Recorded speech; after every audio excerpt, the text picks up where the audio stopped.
소개받은 유일한입니다. 반갑습니다. 점심들 맛있게 드셨어요? 네. 오늘 처음 오신 분 한번 손들어 주시겠습니까? 오늘 많이 오셨네요. 고맙습니다. 저는 대학에서 법학을 전공했거든요. 근데 졸업한 지가 30년이 넘어가지고 법은 다 까먹었고 평상시에 제가 경제학이나 우리나라 고대 역사에 좀 관심이 많아서 그쪽에 책을 많이 봤어요. 그러다가 2010년도쯤인가 그때 처음 우리 코인이라는 것을 제가 만나게 됩니다. 그때 뭔가 제 뒤통수를 딱 치는 게 느껴졌어요. 시대가 새로운 시대로 바뀌겠구나라는 걸 예측이 되더라고요. 그래서 그때부터 인터넷에 들어가서 모든 코인에 대한 걸 다 찾아보고 검색해보고 또 유튜브 강의도 들어보고 서점 가서 책도 많이 봤습니다. 근데 그때는 이제 초창기다 보니까 자세한 내용을 공부할 수가 없었어요. 그때부터 습관이 돼가지고 하루에 5-6시간을 코인 공부를 지금도 하고 있습니다. 사실은. 정확한 정보를 전달해야 되니까.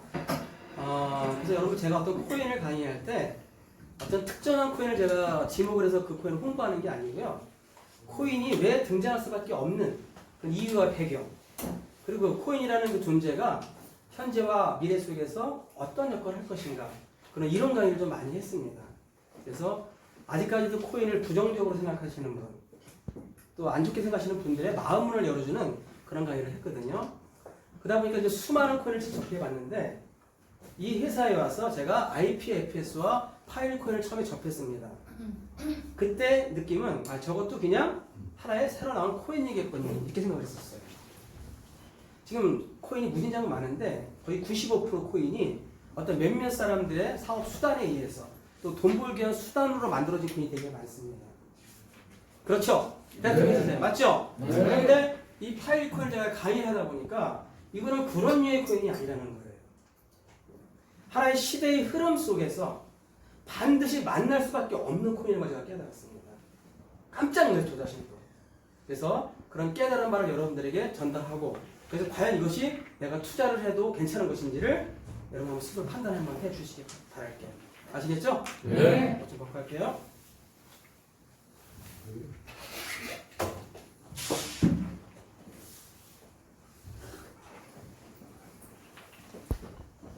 자, 제가 한문 좀 쓰겠습니다.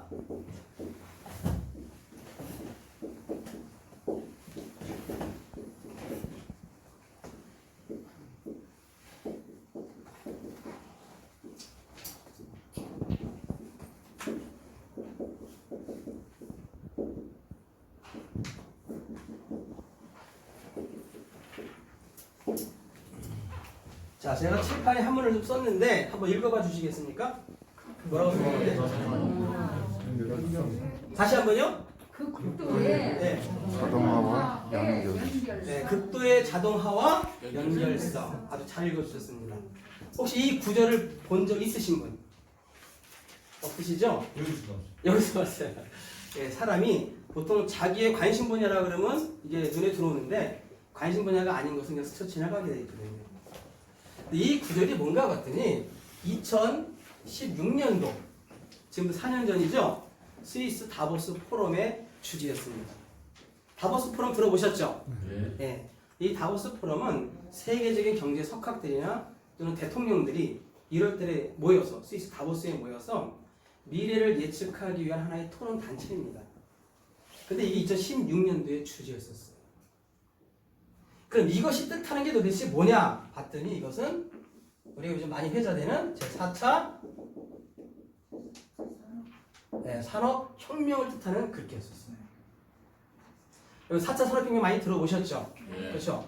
근데 이 4차 산업혁명을 한 단어로 딱 요약해버리면 그것은 바로 우리가 IoT, 사물 인터넷 시대라고 말할 수가 있어요. 사물 인터넷, IoT. 자, 우리 한번 글귀로 돌아가 볼까요? 이 자동화라는 말을 한번 생각해보죠. 자동화. 스스로자 움직일 동사입니다. 스스로 움직인다는 뜻이에요. 근데 여러분들 이 자동화라는 말을 사람에게 쓸 수 있을까요? 저 사람 자동화돼 있어. 어떨까요? 쓸 수 있을까요? 만약에 그런 말 했다면 싸대기 맞을 거예요. 큰 신뢰되는 말입니다. 그러면 사람이 아니라면 저 말은 누구에게 쓸 수 있는 말일까요? 사람이 아닌 사물이나 기계에 쓸 수 있는 말이죠. 근데 글자 뜻을 보게 되면 말에 어폐가 있어. 스스로 움직이는데 여러분 이런 사물들이 스스로 움직일 수 있나요? 생명이 없는데? 말이 안 되죠? 그러니까 시골 사람들한테 얘기하면 이해를 못합니다. 그런데 그만큼 과학과 기술이 발달됨으로 말미암아 도저히 움직일 수 없는 사물들을 움직이게 만드는 사회. 그게 4차 산업혁명이고 산업인터넷이라는 거예요. 공감하시나요? 네. 그런데 그 자동화된 제품들이 예전에는 따로 또 독립적으로 존재했습니다. 우리 주부님들 잘 아실 거예요. 세탁기. 옛날 같으면 내과에 가서 두들기면서 빨래했죠. 근데 지금은 버튼 하나만 누르면 그냥 자동적으로 빨래가 돼버리지 않습니까? 그런 자동화된 제품들이 예전에는 따로따로 독립적으로 존재했는데 지금은 그것이 극도화돼가지고 다 어떻게 되어졌다? 다 연결되어진다는 겁니다. 인터넷을 중심으로 다 연결이 되거든요. 그래서 4차 산업혁명을 뭐 초연결 사회다 이런 말도 쓰는 거예요. 그래서 예전에 어떤 발표나 통계학을 보니까 이런 글이 있더라고요. 2016년도 기준으로 해서 전 세계 52억 개의 사물들이 연결된대요. 근데 올해 2020년이 돼버리면 약 120억 개의 사물이 연결되고 2030년이 되면 500억 개의 사물이 연결됩니다. 이게 뭘 뜻하는 걸까요? 모든 사물들이 어떻게 되어진다? 연결되어진다는 겁니다. 그 매체는 인터넷, 통신 이런 것들이겠죠. 그렇죠? 어쨌든 우리가 4차 산업혁명하면 사물의 인터넷인데 자 그렇다면 이 4차 산업혁명을 구현하고 실현시키기 위해서는 여러 가지 기술이 있는데 그 중에 제가 제일 중요하게 여기는 3대 기술을 소개하고자 합니다. 자, 첫째가 뭐냐면 빅데이터, 두 번째가 인공지능, AI라고 그러죠? Artificial Intelligence. 세 번째가 블록체인 어플리케이션. 이 외에도 여러 가지 있겠지만 저는 이 세 가지를 4차 산업혁명의 제일 중요한 근간이라고 저는 말하고 싶어요. 여러분들 빅데이터라는 말 들어보셨죠? 네, 빅, 큰 데이터 자료입니다. 인류가 지금부터 과거부터 존재하면서 지금까지 발전하는 가운데 수많은 지식과 지혜라는 자료들이 축적이 됐습니다. 그렇죠? 근데 예전에는 그 자료들을 접근하는 사람들은 극소수에 불과했어요. 권력자들이나 돈을 가진 사람들. 근데 지금 이 시대는 그 모든 데이터를 누구나 다 접촉할 수가 있나요, 없나요? 할 수 있죠. 그런 시대에 우리가 살고 있습니다. 어마어마한 자료들이 모였다는 거예요. 그런데 그런 빅데이터들이 뭐와 만나면서 인공지능과 만나면서 이런 도저히 움직일 수 없는 사물들이 움직이게 됐다는 거예요. 그게 사물 인터넷입니다.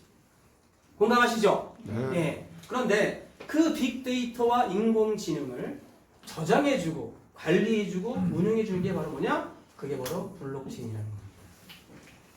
제가 사실 이 블록체인이라는 단어를 끄집어 당기기 위해서 이렇게 거창하게 이야기를 시작하는 겁니다.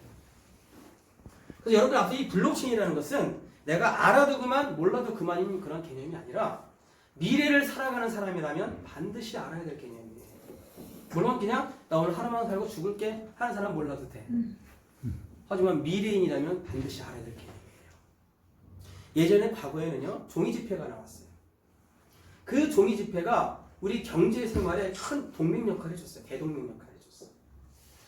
그 대동맥을 중심으로 수많은 제도가 만들어졌습니다. 주식시장이 만들어지고 채권시장, 외환시장 등 많은 제도가 만들어집니다. 근데 앞으로는 그 자리에 블록체인이 그 대신해요. 대동맥 자리에. 그 블록체인을 기반으로 수많은 핀테크라는 제도가 나오게 되어 있어요. 핀테크. 들어보셨죠? 파이낸셜, 금융과 IT의 결합입니다. 이런 시대. 그 중심에 블록체인이 있다는 거예요. 자, 그렇다면 블록체인이 도대체 언제 우리에게 나타났나요? 뭐가 등장하면서 나타났죠? 비트코인. 네, 맞습니다. 비트코인.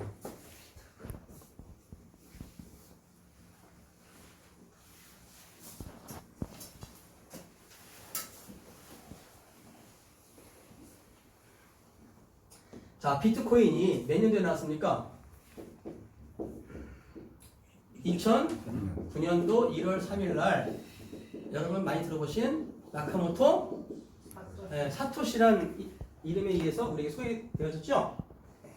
자, 그럼 여러분들에게 한번 질문 드려볼게요. 이 비트코인이라는 개념이 원래 과거에 원래 있었던 건데 2009년도에 딱 나타난 겁니까? 아니면 전혀 없던 것이 처음으로 등장한 겁니까? 그렇죠. 원래 비트코인은 우리가 2009년 이전에는 들어본 적도 없는 개념이죠. 2009년에 처음 나타난 겁니다. 그럼 여기서 이 지구상에서는 전혀 없던 것이 새롭게 등장할 때는 반드시 그 등장하게 되는 이유나 배경이 있을까요, 없을까요? 있어요. 그 이유 아시는 분? 아무도 없어요. 제가 수백 번 수천 번 강의를 해봐도 아시는 분이 없어. 그리고 투자하신대. 그 사기 당하면 낭패 당하는 거잖아요. 정확히 알고 투자하죠. 자, 비트코인이 2009년 1월 3일이면 새해 벽두죠. 그죠? 그럼 그 전년도가 몇 년도죠? 2008년 2008년도입니다. 그럼 우리 연세 드신 분, 2008년도 때 이 지구촌을 떠들썩하게 했던 사건이 있었어요. 그게 뭐죠? 금융위기 그렇죠. 미국에서 일어나는 금융위기, 서브프라임 모기지라 불리는 금융위기 다 아시죠? 네, 리먼 브로더스 같은 은행들이 도산하는 그런 걸 우리가 겪었어요. 엄청나게 많은 사람이 피해를 봤죠? 미국에서 일어나는 금융위기인데 왜 우리나라 사람과 다른 나라에서 피해를 입었을까요? 금융 시스템이라는 게 한 나라에서만 작동되나요? 전 세계가 유기적으로 연결되어 있는 건가요? 전 세계가 유기적으로 그래서 피해를 본 거예요. 이거를 바라보던 이 나카모토 사토시는 이제는 더 이상 이러한 금융 시스템 가지고는 안 되겠구나. 뭔가 새로운 금융 시스템이 필요하겠구나라는 것을 아마 생각하게 됐을 거예요. 그럼 기존의 금융 시스템이라는 것은 뱅크, 은행이 있습니다. 은행을 중심으로 모든 사람들이 거래를 해. 예금도 하고 저축도 하고 대출도 받고 송금도 하고. 그래 안 그래요? 맞죠. 그러다 보니까 모든 거래에 대한 정보를 누구만 갖게 되죠? 은행만 갖게 됩니다. 그 독점된 거래 정보를 가지고 금융자본가들이 좋은 쪽으로 쓰면 좋은데 악용을 합니다. 때로는 금리 가지고 장난을 치고 때로는 통화량 가지고 장난을 치고 때로는 환율 가지고 장난을 쳐서 수많은 사람들에게 피해를 입히는 겁니다. 이걸 바라보던 나카모토 사토시는 새로운 방식의 시스템을 구성하게 되는 거예요. 그래서 이렇게 은행을 중심으로 한 시스템을 우리가 뭐냐 그러면 중앙 집중형 시스템이라고 얘기를 합니다. 중앙 집중. 은행을 중심으로. 자, 그렇다면 이 나카모토 사토시는 이 중앙 집중형 형태의 시스템을 고수할까요? 새로운 방식으로 구성을 할까요? 새로운 방식 그럼 같은 방향, 저 반대 방향. 반대방 그러면 중앙 집중의 반대가 뭘까요? 분산. 네, 맞습니다. 분산. 그리고 다른 말로는 뭐라 그래요? 탈중앙. 또 P2P란 말로도 이렇게 얘기 많이 되더라고요. 그래서 이 분산, 탈중앙, P2P는 항상 같이 다니는 개념이라고 보시면 됩니다. 머릿속에 딱 박아주세요.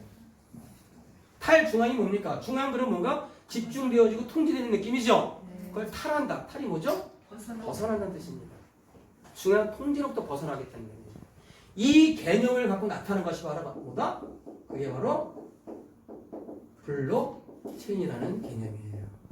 이걸 아셔야 돼요. 블록체인이 그냥 나온 게 아니에요. 그래서 블록체인의 개념 속에는 항상 탈중앙, 분산, P2P라는 개념을 꼭 머릿속에 집어넣어 주세요. 그래서 앞으로 이 블록체인은 P2P라는 방식으로 이루어지는데 이 P2P를 또 잘 몰라 사람들이.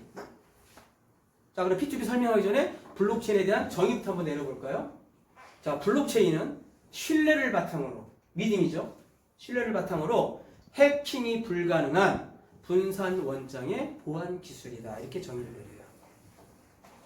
자, 해킹이 뜻이 뭡니까? 해킹. 훔쳐가는 거죠? 네, 어떤 돈이나 데이터를 훔쳐가는 걸 해킹이라고 해요. 근데 해킹이 뭐하다? 불가능하다. 그리고 분산 원장의 무슨 기술? 보안 기술이야. 현재 나와 있는 디지털 기술 중에서 해킹 안 당하는 기술이 없습니다. 유일하게 해킹이 불가능한 게 블록체인이에요. 그걸 꼭 아십시오. 근데 이것이 P2P라는 방식으로 이루어지는데 이 P2P라는 말을 많이 들어는 봤지만 막상 설명하려면 또 잘 못해. P2P는요, 피어 투 피어라고 얘기하는데 뭐 해석은 동종 계층 간 통신망 이렇게 얘기를 하는데 그렇게 얘기하면 우리 어르신들 못 알아들어. 맞죠? 자, 쉽게 설명드릴게요. P2P는 코인을 가지고 있는 사람들끼리 은행이나 제3자를 거치지 아니하고 직거래가 이루어집니다. 이해되셨나요? 네. 여기서 중요한 핵심은 뭐냐? 뭐가 뭐를 거치지 않는다? 은행이나 제3자를 거치지 않는다는 게 핵심이에요. 왜? 탈중앙이니까. 은행 안 거칩니다. 그래서 블록체인이 이제 상용화돼 버리면 은행들은요 진짜 위기입니다. 체질 개선 안 하면 다 문 닫게 돼 있어요. 한마디로 시대가 완전히 바뀐다 안 바뀐다? 바뀐다. 바뀐다는 거예요. 그래서 블록체인이 그만큼 중요한 겁니다. 그 블록체인이라는 게 핵심은 보안 기능이거든요. 그리고 탈중앙이야. 통제가 안 돼. 근데 처음에 이 비트코인이 나왔을 때 모든 나라들이 코인을 환영했을까요? 배척했을까요? 그렇죠. 배척했습니다. 왜? 기존의 금융 자본가들은 자기네 그 기득권을 지키기 위해서 핍박할 수밖에 없어요. 새롭게 나오게 되면. 그래서 최근까지 가장 핍박이 강한 나라가 사실 러시아에 있었습니다. 러시아. 근데 아무리 통제를 하려고 해도 안 되는 거야. 나중에는 야 통제가 안 될 바에는 차라리 받아들이자. 그래서 러시아를 대표하는 코인을 만들기 시작했다는 사실입니다. 블록체인은 해킹이 불가능합니다. 보안이 최고입니다. 자, 그렇다면 이 블록체인은 어떻게 거래가 이루어지냐면 이 디지털 가상 공간에서 거래한 내역들이 쌓입니다. 이렇게 쌓이다가 10분이 딱 돼버리면 하나의 블록이 완성이 돼. 10분마다 또 10분 되었어? 또 하나의 또 블록이 만들어져서 이것이 마치 이렇게 체인처럼 연결됐다 그래서 이거를 블록체인이라고 얘기를 하는 거거든요. 근데 여기 이렇게 겹쳐 보이는 부분이 보여요, 안 보여요? 네. 보이죠? 이거를 우리가 전문 용어로 블록 헤더라고 하는데 그 블록 헤더에 바로 암호값인 해시라는 것이 저장이 됩니다. 해시 들어보셨죠? 네, 암호값을 말하는 거예요. 자, 예를 들어서 제가 여러분들하고 코인 거래를 했어요. 그럼 거래한 내용이 여기 저장이 될까요, 안 될까요? 저장이 되겠죠? 그럼 예전 같으면 요 블록에 저장된 걸로 끝났어. 근데 블록체인은 뭐다? 분산이라고 그랬죠? 이 저장된 거래가 전 블록들에게 쫙 공유시켜버리는 거예요. 그러면 이 블록들이 자기가 가지고 있는 자료를 바탕으로 해서 이 거래가 정상적인 거래인지 비정상적인 거래인지를 검증을 해야 돼. 그럼 우리는 작업 증명이라고 합니다. POW. 들어보셨죠? 예를 들어서 내가 비트코인 1개를 보내기로 했는데 이들은 5개를 보냈다. 그럼 돼요, 안 돼요? 안 되잖아요. 그런 걸 검증해주는 게 필요해요. 그러고 나서 전체 블록 중에 과반수 이상 51%가 오케이, 그러니까 정상적인 거래하라고 승인을 해주면 이게 저장이 되고 해시가 만들어지고 저장한 다음에 다시 쫙 뿌려버리는 상태예요. 즉 이 블록에 있는 자료를 이 블록도 갖고 있고 이 블록도 다 갖고 있다는 뜻입니다. 더 쉽게 설명드리면 자, 이 교실이 있어요. 교실에 지금 이제 5명의 학생이 앉아 있습니다. 이 두 학생이 거래를 해요. 내가 급해서 그랬는데 오늘 코인 100개만 빌려줘. 전에 갚을게. 그럼 친구 지간이니까 빌려줄 수 있겠죠? 그래 빌려줬어. 그럼 거래가 이루어졌으니까 예전 같으면 이 두 학생은 자기 장부에 기록하면 되겠죠?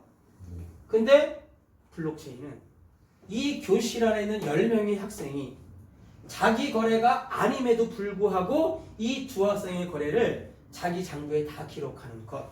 이게 블록체인이에요. 아직도 이해 안 되시나요? 다 되셨죠? 그러니까 어려운 부분을 쉽게 설명하잖아요, 제가. 자, 그래서 이 블록들이 많으면 많을수록 보안 기능은 뛰어날까요? 떨어질까요? 뛰어납니다. 뛰어납니다. 그럼 지금 예전에는 이 블록들이 약 8,000여 개가 있었는데 지금은 막 수십만 개로 늘어났겠죠? 그러면 이거를 해킹하려고 그러면 10개를 해킹하는 게 쉽겠어요? 100개를 해킹하는 게 쉽겠어요? 10개죠? 그럼 늘어나면 늘어날수록 해킹이 어려워지는 거야. 더구나 10분 안에 이 몇십만 개, 몇만 개를 다 해킹한다 그러면 가능할까요? 불가능하죠. 그래서 예전에 이런 말 있었어. 전 세계 해커들이 다 모여가지고 이 블록체인을 해킹하는데 3,500년이 걸린대요. 이거는 뭐야? 해킹이 가능하다는 얘기야? 불가능하다는 얘기야? 불가능하다는 얘기야. 그래서 블록체인 그러면 보안 딱 떠오르시죠? 그래서 이 보안 기능이 너무나 뛰어나서 2014년도 우리나라 삼성과 미국의 IBM이 제휴를 맺어가지고 앞으로 다가올 미래 사회인 사물 인터넷 시대 IoT 사물 인터넷 사회의 핵심 기술로 블록체인을 선정했다는 사실. 이해되시죠? 이 블록체인은 보안입니다. 자, 그런데 더 놀라운 것은 이 블록체인이라는 개념이 저는 화폐, 코인에서만 적용된 줄 알았는데 오늘 여러분들 뭐 들으려고 여기 오셨어요? 이 IPFS와 파이콘 들으려고 오셨죠? 이 컴퓨터 환경까지도 이 블록체인이 적용되더라 이겁니다. 그래서 내가 깜짝 놀랐어요. 처음에 여기 자료 받았을 때는 그냥 어떤 코인이 또 나왔구나 생각했는데 강의를 하고 내가 이 블록체인 그동안 강의한 지식이 있다 보니까 이게 접목이 딱 돼버리는 거예요. 깨달음이 엄청 컸어요. 자, 그걸 좀 설명드려볼게요. 자, 그러면 앞으로 다가올 사회가 사물 인터넷인데 자, 우리 인터넷이라는 단어 한번 볼까요, 여러분들? 인터넷이 1990년대 처음 나왔을 때 여러분 인터넷의 가장 궁극적인 역할이 뭡니까? 인터넷이 하는 역할이 뭐죠? 뭔가 연결하는 거예요. 연결. 맞죠? 그런데 처음에 인터넷은 사람과 사람을 연결하는 것입니다. 인터넷이 나오기 전에는 우리 사람의 소식을 손으로 손편지를 써가지고 소식을 전했어요. 맞나요? 근데 인터넷이 나오니까 뭐가 나왔어? 이메일, 전자편지 시대가 열렸잖아요. 지금 아마 손으로 편지 쓰는 사람은 별로 없을 겁니다. 그런데 지금 이 시대에는 그 인터넷이 사람뿐만 아니라 모두 연결한다? 사물도 연결한다는 겁니다. 쉽게 얘기해서 사람이 사물들하고 이야기를 한대. 이거 시골에서 얘기하면 못 알아들어요, 할머니들은. 저 미친 소리 하는 건 얘기해요. 그만큼 사회가 발전된다는 겁니다. 자, 여러분 이해를 돕기 위해서 내가 맨날 하는 이야기지만 사례를 한번 얘기해 볼게요. 제가 처음에 인터넷 공부할 때 유튜브 들어가서 사물 인터넷 사례를 한번 쳐봤어. 근데 두 번째 동영상이 하나 떠요. 7분가량 되는 게. 지금 저 밑에 내려서 어딘지 몰라. 안 보여. 거기 무슨 내용이 있었냐면 한 직장인 여성이 퇴근을 하고 장을 보려고 마트를 가는 거예요. 근데 직장 생활하다 보니까 자기 냉장고 안에 뭐가 있는지 기억이 안 나. 그러니까 백에서 슬그머니 휴대폰을 꺼내. 스마트폰을. 그리고 카톡을 열어서 누구에게 문자를 보냅니다. 누구한테 보냈을까요? 냉장고. 자기 집 냉장고한테 문자를 보내요. 냉장고 안에 목록과 사진 좀 찍어 보내달라고. 이해가 돼요, 여러분들? 이해 안 되죠? 근데 그 집 냉장고 안쪽 위에는 인공지능이 내장된 카메라가 부착이 돼요. 그래서 그 문자를 보고 사진과 목록을 찍어서 보내더라고요. 직장에서 그걸 보고 두부와 콩나물 고기가 없네? 하고 얻는 걸 사간대.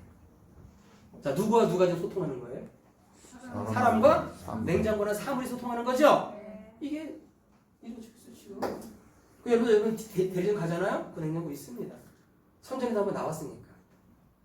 그런데 앞으로는요, 사람도 필요 없고 사물들 지들끼리 소통한대. 이제 그만큼 인간의 생활은 점점 더 편리짐을 향해서 나가는 거예요. 자, 모든 사물들이 연결돼 가지고 편리하게 되는데 그 중에 제가 끝판왕이라고 말할 수 있는 게 자율 주행 자동차라고 저는 말하고 싶어요. 지금 많은 나라가 이 자율주행 자동차에 엄청나게 관심을 많이 갖고 있습니다. 지난번 미국 대선에서 가장 큰 이슈가 됐던 부분이 서로 헤게모니를 주려고. 우리나라도 최근에 버스를 지금 시험 운행하고 있죠? 자율주행 자동차. 일본은 2020년부터 상용화 시키겠다고 공언했었습니다. 그럼 자율주행 자동차가 도대체 뭐냐? 무인 자동차랑은 틀려요. 무인은 없을무 사람이 차를 탄다 안 탄다? 안 탄다. 군사형이야. 근데 자율주행 자동차는 사람이 차를 타는데 사람이 운전을 해야 안 해요? 누가 운전해 그러면? 자동차 스스로 운전하는 거예요. 자, 예를 들어서 제가 어저께 친구 부모님이 돌아가셔서 밤을 새고 왔어. 근데 그 다음날 부산에 강의를 가야 돼. 근데 내가 차가 자율주행 자동차야. 도저히 피곤해서 운전할 자신이 없어. 그러니까 앞에 안 타고 뒤에 타고 벌렁 누워가지고 부산 그러면 이 자동차가 내 주인님 알겠습니다 인사하고 나서 GPS와 인공지능과 빅데이터가 막 작동이 돼가지고 가장 최적의 방향을 잡아서 간다는 겁니다. 부산으로. 나는 뒤에서 뭐 하고 있어? 자고 있어. 이게 자율주행 자동차예요. 자, 그런데 아무리 최첨단의 기술이 발달된 사회를 하더라도 사람도 밥을 안 먹으면 배고파 못 움직이죠. 기계도 에너지가 고갈되면 멈추게 돼 있단 말이에요. 고속도로를 막 달려가는데 전기가 고갈이 되기 시작하는 거야. 그럼 주인이 충전해야 되겠는데 하고 보니까 자고 있거든. 자율주행 자동차는 지가 알아서 전기 충전소로 들어갑니다. 그 충전을 받아. 그리고 이제 뭐 해야 돼? 결제해야 되죠? 이때 그 결제할 때 주인이 결제해야 되니까 카드 주세요. 그러니까 자고 있거든. 뭐 어떡할까요? 그때 바로 자동차라는 사물과 충전소라는 사물이 서로 결제해버려요. 사물과 사물이. 그걸 전문 용어로 뭐라 그런다? M2M이다 라고 얘기하는 겁니다. 머신 투 머신. 들어보셨죠? 우리 예전에 M2M 많이 들어보셨을 겁니다. 이때 그 기계와 기계가 결제할 때 그동안 사람들이 사용했던 지폐나 동전으로 결제할까요? 아니. 뭘로 결제할까요? 코인. 바로 디지털 세상에 맞는 디지털 화폐가 필요하겠죠? 그게 뭘까요? 그게 코인이에요. 제가 그걸 깨달았을 때 무릎을 탁 쳤습니다. 앞으로는 사람에게 필요한 화폐가 아니라 사물 인터넷을 완성시키기 위해서는 사물들, 기계들이 인식할 수 있는 뭔가가 필요하겠구나. 그게 코인이구나. 무릎을 딱 쳤을 때 그 깨달음이 얼마나 컸겠냐고요. 이런 거 어떻게 공감하십니까? 네. 박수 한번 주실래요?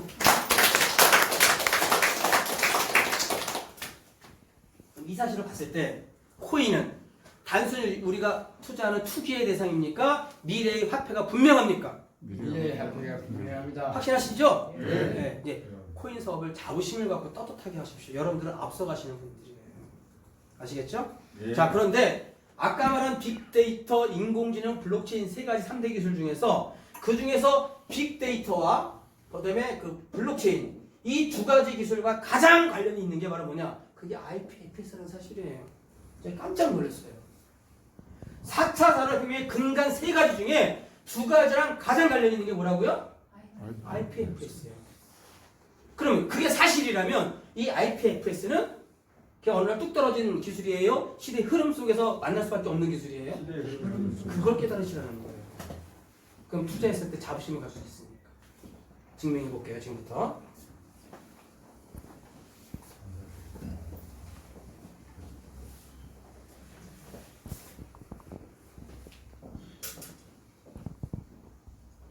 자, 이 블록체인이라는 개념이 이제 화폐뿐만 아니라 우리 경제, 생활, 모든 산업 분야에 다 적용이 되는데 오늘은 우리 인터넷 환경에 포커스를 맞춰서 설명을 드릴 겁니다. 아시겠죠? 다시 한번 질문 드려볼게요. 블록체인 그룹 뭘 떠올려라? 개념이? 아까 탈중앙, 그 다음에 분산, 그 다음에 P2P. 이걸 꼭 기억하셔야지 이해가 되는 거예요. 아시겠죠? 자, 그러면 우리가 1990년대 컴퓨터가 처음 나왔죠? 예. 자, 컴퓨터를 갖다 우리가 개인 컴퓨터 IP라고 얘기합니다. IP. 처음에는 컴퓨터가 많이 보급이 안 됐습니다. 몇몇 사람만 가졌었죠? 예. 그때는 그러니까 빅데이터라는 것도 많이 언급이 안 됐던 시대예요. 그죠? 그럼 내가 컴퓨터를 사게 되면 그 컴퓨터에다가 내 프로그램도 저장하고, 그쵸? 두 번째, 나에 관계된 정보도 저장했어요, 안 했어요? 했어요. 사진도 찍어서 올리고, 뭐 강의 내용도 올리고, 이런 정보를 저장하겠죠? 그럼 저장하려면 이 컴퓨터 내에 저장 공간이라는 게 있을까, 없을까요? 있어요. 저장 공간이 있겠죠? 그럼 우리가 스토리지라고 얘기하는 겁니다. 그럼 처음에는 이 저장 공간이 컸을까요? 작았을까요? 작았어요. 작았습니다. 그게 데이터가 많지 않았기 때문에. 근데 아무리 작아도 데이터가 자꾸 늘어나다 보니까 이 저장 공간에 한계가 있을까 없을까요? 있어요. 있겠죠? 저장관이 꽉 차다 보니까 어떤 일이 벌어져? 꽉 차다 보니까. 버퍼링이 일어나고 버벅대고 막 늦어지고 이렇게 돼버리죠? 이런 일이 벌어져. 근데 이 사람들은요, 어떤 일이 만약에 불편한 일 있잖아요? 그 불편한 것을 감수하나요? 더 편리한 것을 향해서 진화 발전하나요? 편리한 날. 그렇죠. 편리함을 향해서 끊임없이 진화 발전합니다. 그 다음에 두 번째, 현재 있는 상황이 뭔가 문제점이 있거나 불합리한 점이 있어. 그럼 이거를 그냥 감내하나요? 개선시키려고 노력을 하나요? 개선시키는 그렇죠. 그래서 뭘 만들어? 제도도 만들고 기술도 개발하는 거예요. 맞죠? 네. 그러면 이러한 문제가 발생해서 뭔가 불편해. 문제점이 발생했어. 그 사람들이 또 가만히 있을까요? 개선시키려고 노력할까요? 하겠죠? 그래서 뭘 만들어? 저장 공간을 계속 넓히기 위해서 막 이 2D 시대가 3G가 되고 3G가 4G가 되고 막 그랬죠? 예. 근데 그게 그래도 한계가 있어. 그래서 뭘 만들었어 이제? 거대한 클라우드 컴퓨팅이라고 하는 시스템을 만듭니다. 이거는요 초대형 저장 공간을 말하는 거예요. 네이버라든지 구글이나 애플, 마이크로소프트가 어마어마한 자금을 투자해서 이런 시스템을 만든 게 클라우드 컴퓨팅이라는 겁니다. 여기 이제 모든 정보가 저장이 되는 거야. 그럼 나는 내 아이디어 비유만 치면 내가 원하는 자료로 바로 볼 수가 있어요, 없어요? 있어요. 있죠. 그거를 이제 전문가들은 뭐 가상화, 버추얼 이렇게 얘기를 하는데 뭐 그런 얘기하면 또 어려워지니까. 어쨌든 이런 시스템들이 우리가 움직여 왔다는 발전해 왔다는 거예요. 그런데 이러한 체계의 운영 체계가 어떤 체계라고 말할 수 있냐면 우리가 얘기하는 HTTP라는 운영 체계에서 움직였다는 겁니다. 이러한 것들이. HTTP는 많이 들어보셨죠? www라고 하는 거 많이 들어보셨죠? 그렇죠? 하이퍼 텍스트 트랜스포 프로토콜이라는 뜻인데 이거를 뭐 굳이 설명하자면 인터넷 상에서 그 웹서버라는 게 있어요. 문서를 주고받는 공간. 그다음에 개인 컴퓨터 브라우저가 있습니다. 그 사이에서 문서를 전송하기 위한 통신 규약이다 이렇게 설명을 해요. 쉽게 얘기하면 이거는요 가운데 중앙 서버라는 게 있습니다. 뭐가 있다고요? 중앙 서버. 중앙 서버. 그리고 우리 개인 갖다가 클라이언트라고 얘기를 합니다. 개인들이 자료를 요청하는 거야. 자료를. 그래서 요즘에 신종 코로나가 유행하죠. 네. 또 파일 코인 좀 설명되죠? 그 몰라. 나 알고 싶어. 그럼 여러분들이 위에다가 HTTP 옆에다가 뭐 신종 코로나라든지 파일 코인을 딱 치고 누르면 조금 있다가 그거에 대한 내용들이 딱 떠요, 안 떠요? 떠요. 뜨죠? 그게 뭐에서 움직이는 그게 HTTP에서 움직여지는 겁니다. 우리 클라이언트들이 자료를 요청하면 중앙 서버가 그걸 검색을 해서 찾아가지고 우리가 열람하게 만드는 시스템이에요. 그 운영체계가 뭐로 움직여진다? HTTP라는 거예요. 중앙 서버라는 거 기억하세요. 어쨌든 발전된 건데 이건 시간이 지나다 보니까 데이터가 막 차이다 보니까 아까 일이 벌어진다 했죠? 일단 느려져. 그다음에 그러다 보니까 또 저장 공간이 좁아지겠죠? 그러니까 저장을 넓히려다 보니까 또 비용이 들어가. 비싸죠. 그다음에 가장 중요한 게 바로 디도스 공격을 받아야 안 받아요? 해커들에서 공격을 받겠죠? 공격을 받고 나면 어떻게 데이터가 어떻게 되죠? 데이터가 손실되고 그다음에 위조나 변조가 일어나고 복구가 어려워지더라 이겁니다. 이런 문제점이 발생하는 거예요. 그러다 보니까 이 HTTP라는 운영 체계는 안정화된 시스템이다, 불안정한 시스템이다. 네, 불안정한 시스템이다. 불안정. 그럼 사람들은 여기 머물러 있을까요? 아니요. 또 뭔가 개선하려고 노력을 하겠죠. 네. 그래서 이거를 다 해결하기 위해서 만들어진 게 바로 뭐다? 우리가 지금 언급하고자 하는 IPFS라는 시스템입니다. 하나의 시대의 흐름이야. IPFS는 인터플래니터리 파일 시스템이라는 뜻이거든요. 이 플래니터리는 혹성 행성이라는 뜻이야. 이 회사는요, 이 지구에 있는 컴퓨터뿐만 아니라 온 우주에 컴퓨터가 있는 모든 것을 다 연결하겠다는 포부를 갖고 만들어진 겁니다. 자, 그렇다면 이 HTTP는 중앙 서버로 의해서 움직여지고 이런 문제가 발생이 됐죠? 그럼 새로 만들어진 IPFS는 이런 중앙 서버 중심으로 만들어질까요? 아까 말한 블록체인 형식으로 만들어질까요? 블록체인. 그럼 다시 한번 블록체인은 아까 개념이 뭐다? 탈중앙, 분산, P2P. 그 개념이 여기까지 적용돼 버리는 거예요. 깜짝 놀랐어요, 얘가 강의하면서. 그러면 여기처럼 중앙 서버가 없으니까 여기는 각 개인 컴퓨터들이 존재하겠죠? 자, 개인 컴퓨터들이 다 P2P 이렇게 연결돼 버리는 거예요. 다 각자 이렇게도 연결되고 다 연결되는 겁니다. 이렇게. 이해되셨나요? 네. 중앙 서버가 있어 없어? 없어요. 없어요. 다 개인 P2P야. 블록체인과 바로 연결되어 버리는 거잖아요. 맞아요, 맞아요. 맞아요. 그래서 하나의 데이터 블록이 만들어지면 이 데이터가 되게 커, 자료가. 그 저장 공간의 한계가 느껴지잖아요. 그러니까 이거는 IPFS는 잘게 쪼개. 막 쪼개가지고 각 개인 컴퓨터가 가지고 있는 저장 공간이 있겠죠? 네. 물론 꽉 찬 저장 공간이 있는 컴퓨터는 안 되겠죠? 가지고 있는 저장 공간 중에 남아있는 저장 공간이 있어, 스토리지가. 거기에 분산해가지고 다 저장시키는 거야, 다. 아주 잘게 쪼개지니까. 그 나중에 불러드릴 때도 되게 빨리 불러드릴 수가 있어요. 이게 IPFS예요. 이해되셨나요? 네. 하나의 시대의 흐름입니다, 이게. 그러면 아까 말한 블록체인의 핵심 기능은 보안이라고 그랬죠, 보안.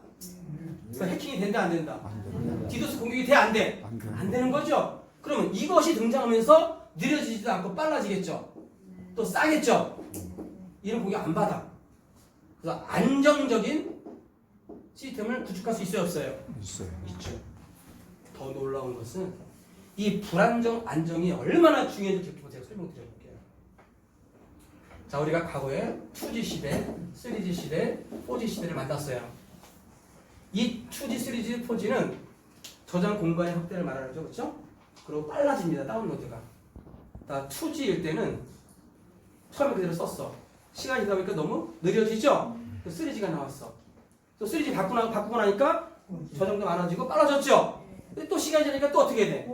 또 느려지죠? 그래서 4G가 나왔어. 또 빨라졌어. 근데 지금 뭐가 나왔습니까, 지금? 5G가 나왔죠? 제 스마트폰도 5G입니다. 저도 기대했습니다. 아, 내 4G보다 더 빠르고 더 많이 저장할 수 있겠구나. 근데 웬걸? 그대로야. 4G보다 낮은 게 없어. 경험해보신 분, 이제 5G 쓰시는 분. 어때요? 저 4G랑 많이 달라졌나요? 전혀 달라진 거 없죠? 왜 그럴까요? 왜? 아직 미래적인 자율주의. 여러분들, 2G, 3G, 4G까지는 사람을 위해서 존재하는 시스템이었어요. 5G는 사람을 위해 존재하는 게 아니야. 사물들을 위해 존재하는 겁니다.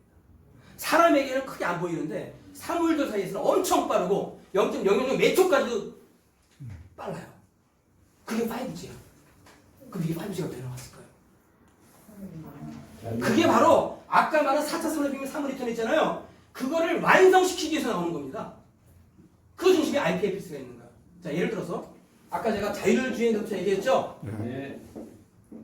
그럼 이 자율주행 자동차가 빅데이터와 인공지능에서 막 움직여지는데 그 운영체계가 HTTP에서 움직여진다면 만약에 해커들에서 디도스 공격을 받았어. 이게 마비돼버렸어. 그럼 어떤 일이 벌어질까요? 이 자동차 자율주행에서 가다가 막 사고 나는 거 막 대형 사고 일어나 버리는 거야. 그래 안 그래요? 맞습니다. 이게 다운돼 버리면 운영이 안 되잖아. 해커들 해킹 당하면 그럼 4차 산업혁명 사물 인터넷을 구현할 수 있어요 없어요? 없어요. 없잖아요. 그래서 필연적으로 올 수밖에 없는 게 바로 뭐다? 아이고. IPFS야. 블록체인 보안 기능 최고, 해킹이 불가능한 거. 안정적으로 구축이 돼야만이 자율주행 자동차뿐만 아니라 모든 사물 인터넷 사회가 구현이 된다는 사실이에요. 박수 한번 주세요, 여러분들. 이런 내용 어디서 들어본 적 있어요, 여러분들? 저도 최근에 깨달은 거니까. 잘했어요. 그러니까 여러분들 이 IPF 기술이라는 게 얼마나 대단한 기술인지 아시겠죠? 엄청난 기술이에요. 인터넷 환경을 완전히 바꾸는 새로운 패러다임의 기술이에요. 맞죠? 그래서 이 기술이 얼마나 뛰어난지 이미 미 항공우주국 나사 있죠. 그 다음에 독일 항공우주국, 그 다음에 자동차 BMW, 그 다음에 코인을 봤을 때 시총 10위 안에 들어가는 이오스나 이더리움도 이미 이 시스템으로 저장하고 있다는 사실이에요. 앞서가고 있다는 겁니다. 최근에 우리 사업자 중에 한 분이 또 대학에 한양대, 저 한양대 출신인데 한양대학에 이걸 설치하겠다고 지금 마무리되고 있어요. 이 대학부에라 모든 데이터를 취급하는 모든 곳에서 이게 다 들어갈 수밖에 없다는 사실이에요. 그럼 여기서 요 개인들이 자기 저장 공간을 빌려줬어. 그럼 대가가 있어야 되잖아요. 내가 집 두 채 갖고 있어. 한 채는 내가 살고 있는데 한 채는 누구한테 임대를 해줬어. 임대를 받죠? 보상을 받죠? 마찬가지로 내가 저장 공간을 빌려주면은 그 대가로 뭔가를 받아. 그게 바로 뭘까요? 그게 파이코인이야. 파이코인. 그럼 여러분들 파이코인 하나만 딱 봤을 때는 그게 황금 코인이 될지 3D 코인이 될지 아무도 몰라. 그래 안 그래요? 근데 IPFS라는 기술을 등에 딱 업고 등장한다면 어떻게 돼버릴까요? 황금 코인이야. 황금 코인이라고 합니다. 그걸 여러분들이 만나게 되시는 거예요. 자, 그렇다면 이제 IPFS가 뭔지 알았으니까 이제 파일코인에 대해서 설명 좀 드려볼게요.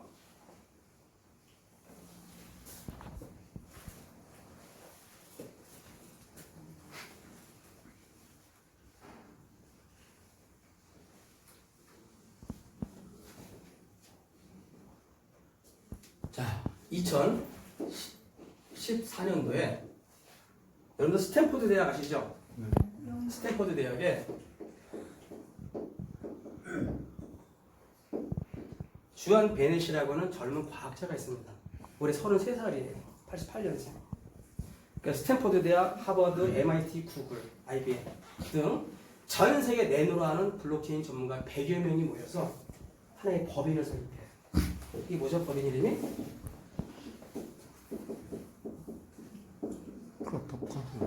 프로토콜 랩스라고 하는 법인을 설립합니다. 이 주체들은요, 전 세계 내노라 하는 블록체인 대가들이에요. 100여 명이 모입니다. 그러고서 나서 딱 1년 뒤인 2015년도에 내놓은 게 바로 IPFS와 파일코인을 갖다가 우리에게 출시를 하는 거예요. 자, 그럼 IPFS는 너무나 대단한 기술이니까 대해서 설명 안 하고 우리가 관심 갖는 분야는 그 IPFS 기술을 등에 업고 나타난 파일코인이 우리에게 얼마나 많은 수익을 내줄 것이냐. 이게 우리에게 갖는 관심거리겠죠? 예. 자, 이 파일코인은 정말 대단한 코인입니다.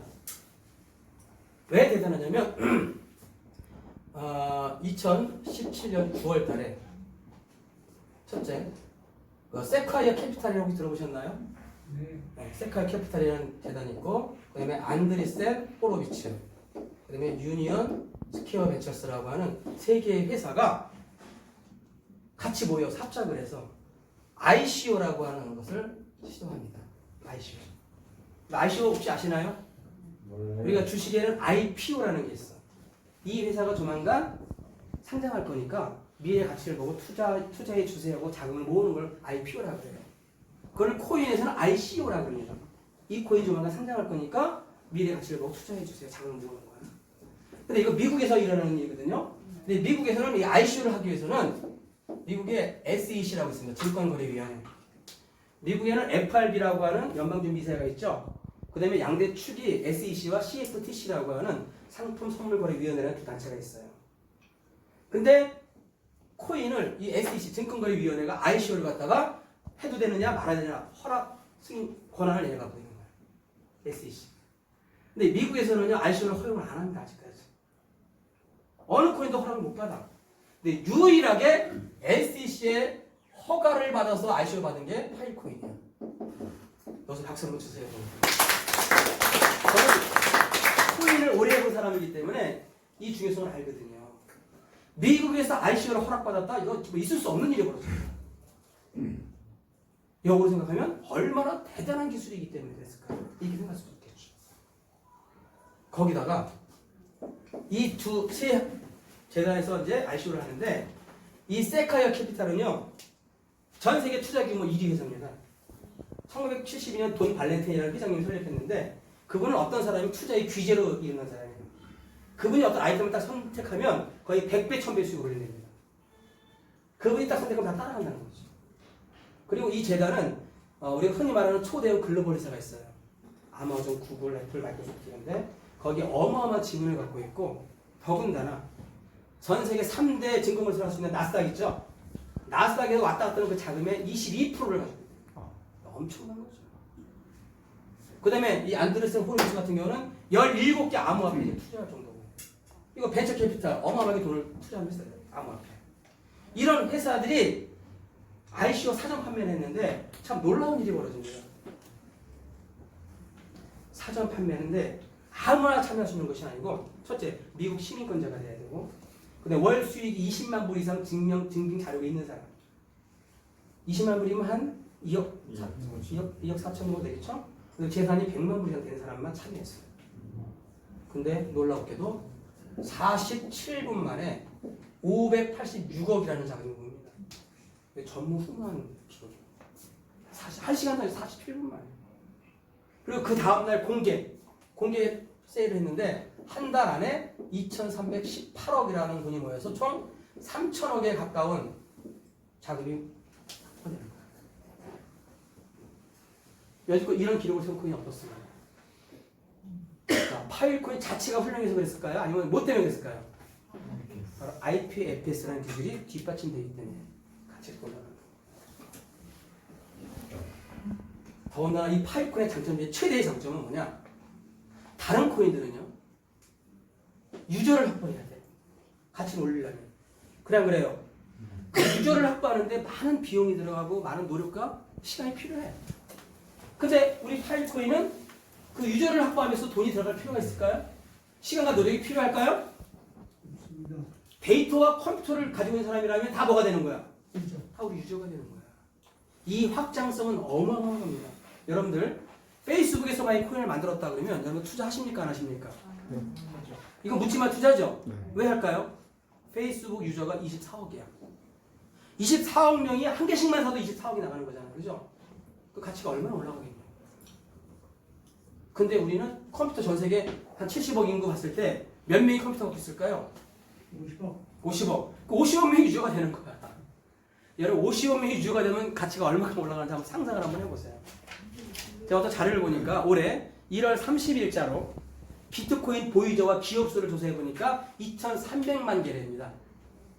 2,300만 명 개수가 지금 1,000만 원이 육박해. 근데 유저가 만약에 50억이다. 여러분 상상이 막힐게요. 그 미래 가치가 얼마가 될지. 그런 장점을 갖고 있는 게 파일코인입니다. 그래서 이 파일코인에 대해서는 여러분들 뭐 몇 개가 최고되고 이런 것들은 매뉴얼 보고 공부하시면 되고요. 제 강의를 통해서는 이 사업을 내가 왜 해야 되는지에 대한 합리적 필요성, 비전 이런 걸 느끼시면 되는 거예요. 나머지는 초대하신 분한테 드리십시오. 아시겠죠? 네. 자, 그러면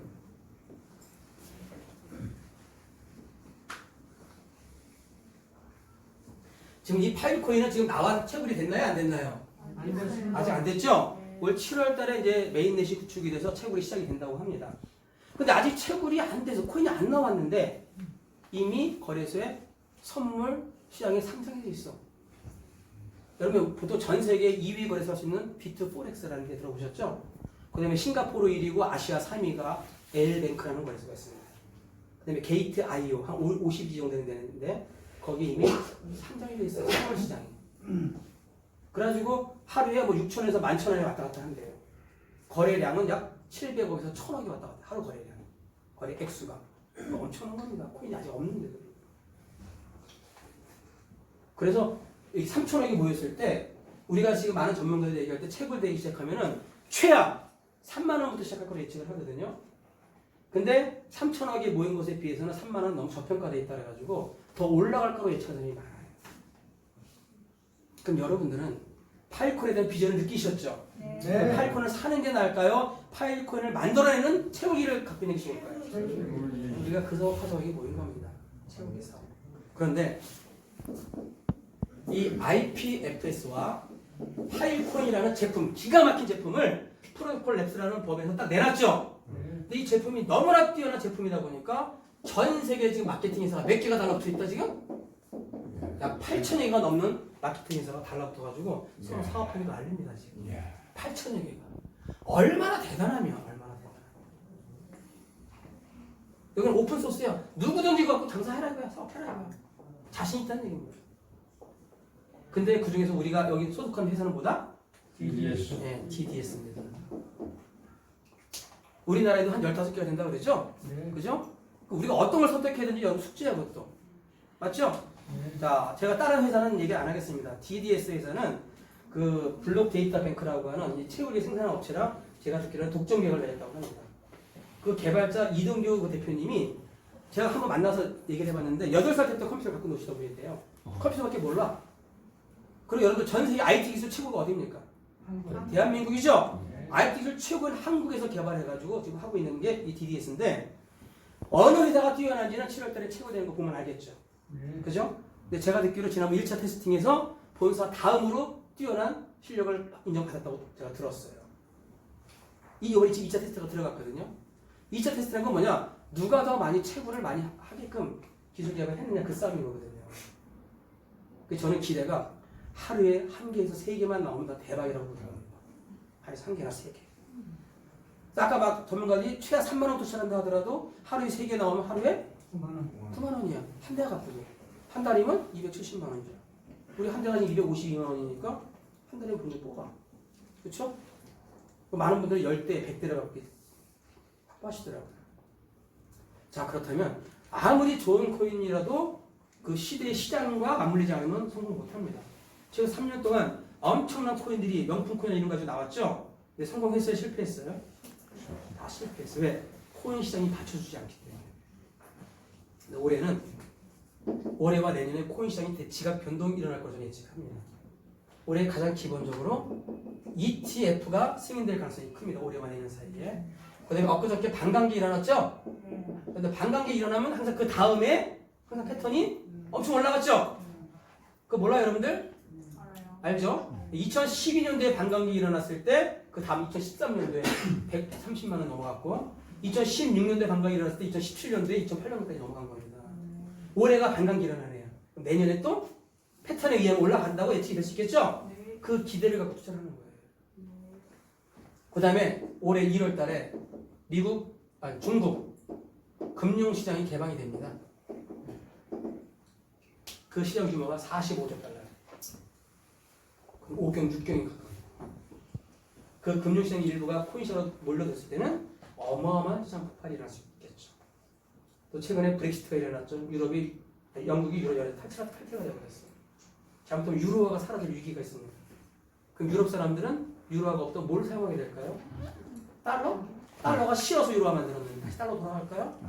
그 대체는 코인으로 갈 수밖에 없다.